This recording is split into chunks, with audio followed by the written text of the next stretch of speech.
When we were growing up, I always wanted to be like Macy. She was kind and creative and always filled with joy, always making sure to make everybody feel like a friend and like they were welcome. And I wanted to have the same qualities that Macy had because she was just so worthy of emulation. She's still the same hilarious, loving, and joyful person I met 12 years ago, except somehow even better. And even though we live 1,000 miles apart, I've always been able to count on Macy for the listening ear, for encouragement, and for a healthy dose of ridiculousness. Speaking of ridiculousness, as middle schoolers at youth camp, we were obsessed with Hamilton, and at one point, when Macy was singing it in the foyer of the main building at camp, this random kid showed up out of nowhere and started singing it with her. Just these two random people we've never met singing Hamilton, and that was Dylan, in case you didn't know that. And it was pretty clear that they were going to end up married. I was like, well, now they have to get married. And here we are, so.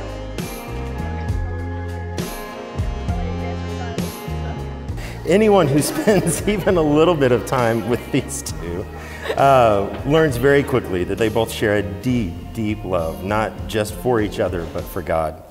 It's an attitude and a posture that they carry across all aspects of their lives, faithful to family, friends, and work.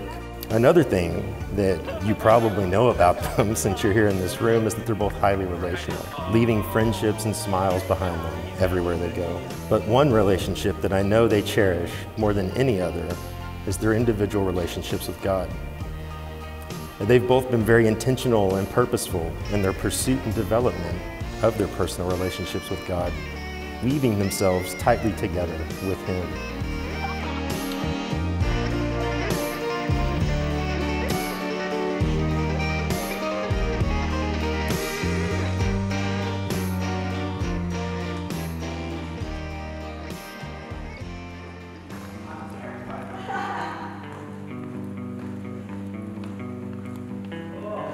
Whenever we're ready?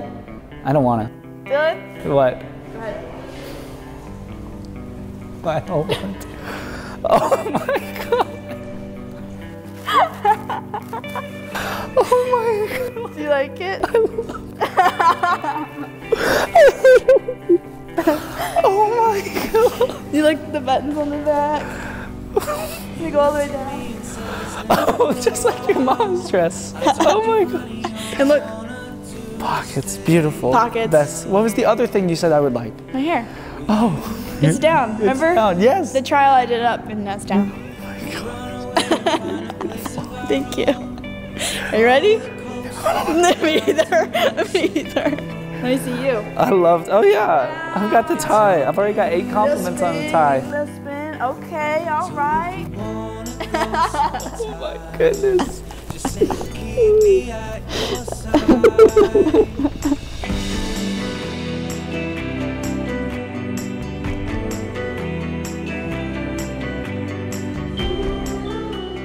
I feel like I'm supposed to tell you right here and now that I can't believe that we're here, that I would be a lie, because I can.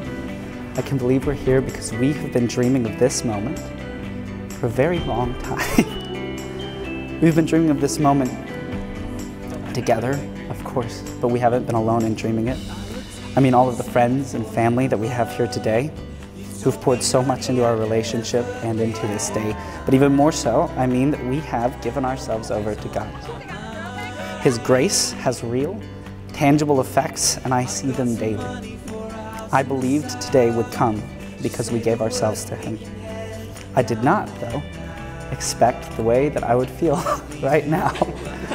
I didn't cry today until we prayed before we started the ceremony, because the prevailing emotion all day long has been joy. At the core of everything that I feel for all of the people in the room and for you, it's love.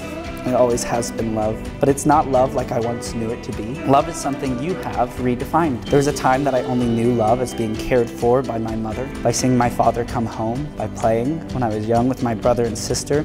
And as I grew older, the feeling I felt just looking at you, butterflies and excitement and joy. But I've come to realize that love is also the way that I'm willing to sacrifice for you. The way that I want to serve you, to please you, to give you joy, to give you hope, to give you comfort and security and peace.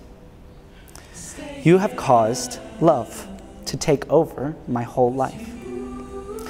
While Jesus was here ministering on earth, he told us, his closest friends, that there is no greater love than to lay down one's life for one's friends. You are my truest friend. You are my deepest and dearest friend. There is no one who knows the fullness of who I am the way that you know me. I will lay down my life daily. I will make no claim on you that you do not give me, but today I will give you everything that I am. Here in front of all of these witnesses and in front of God, I make these vows to you as I am able. I vow to seek you and continue seeking you for all the days that we both shall live. I vow to hold you up when you are weak, and I vow to not let go when the weakness is mine. I vow to foster peace in our home so that you will always be able to find rest with me. I vow to be true to you and to hold truth dearly between us. And lastly, I hate to put this on you, but I vow that I will give more than I take away. I don't know right now if I'm supposed to say till death do us part. So till death do us part. And I love you. Now, Macy, if you would speak your vows to Dylan. 7 years ago today, I was 16. I had just finished my sophomore year of high school, and I was on summer break packing a bag for church camp. I had no idea that in 8 days I would be meeting my husband. I also didn't know that you lived 6 hours away, or that we would make it through 2 years of long distance dating, or that you had the most amazing family ever. I didn't even know your last name, that today becomes my own. God had the most beautiful love story written out before we even said hi. As many people know, my favorite story of all time is Pride and Prejudice. And growing up, I dreamt of a love like that, with a Mr. Darcy who would make grand declarations of, "You've bewitched me body and soul," and "I never wish to be parted from you from this day on." But the Lord has truly given us a love that goes beyond the script. Dylan, you've shown me that love is found in the quiet moments of kindness and enduring patience. It's in the determination to weather every storm and the joy to make even the mundane moments of our lives seem extraordinary. Love is a promise we make every day.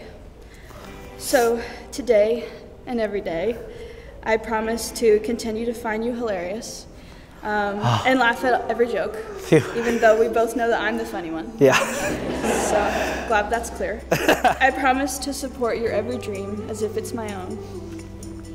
And I promise to seek the Lord in everything we do and to not lean on my own understanding, even when I'm really stubborn about something.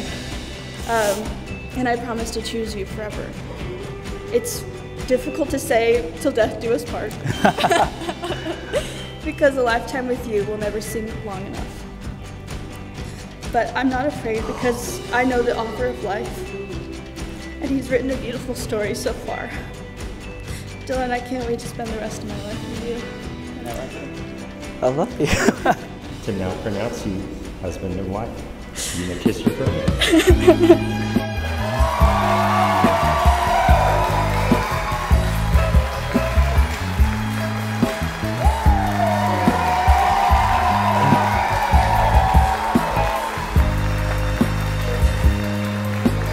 The night we got together, we were saying sleep. We were at a football game, and I hear from down from Dakota!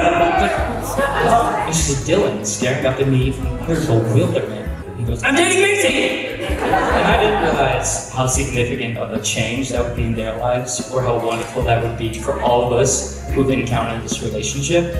That was all Dylan could talk about. And if you know Dylan, you know that he can talk. But Macy, I have never seen anyone more filled with joy or excitement or confidence than when Dylan's talked about you. Since then, y'all have been faithful and stayed strong through some really tough times. Now, as you two continue to love each other and honor one another in your relationship, and as you continue to enjoy the many blessings God has given you in this life, continue to put the kingdom first. Continue to seek His guiding hand in all that you do. I'm proud to be your brother. Macy, no relationship is one-sided. Just like I'm proud of Dylan, I'm proud of you.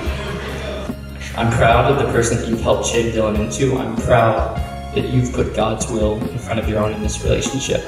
And I'm proud to welcome you to the family. So everybody, I don't have a glass, but to the ring goes. Yeah.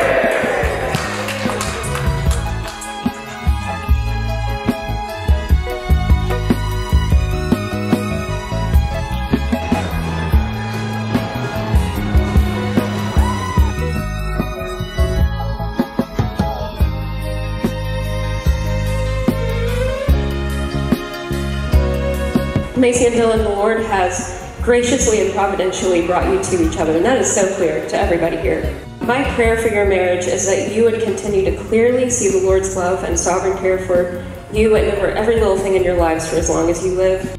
I don't have a lot of advice because I don't know much of anything at all, but I will say that you can't go wrong with marrying your best friend, and you can't go wrong with marrying the person that the Lord has put in your life and given you to marry. It has brought me so much joy to watch you guys' relationship grow over 12 years. Well, not 12 years, about 7 years. And I couldn't be happier for you guys. I love you both so much.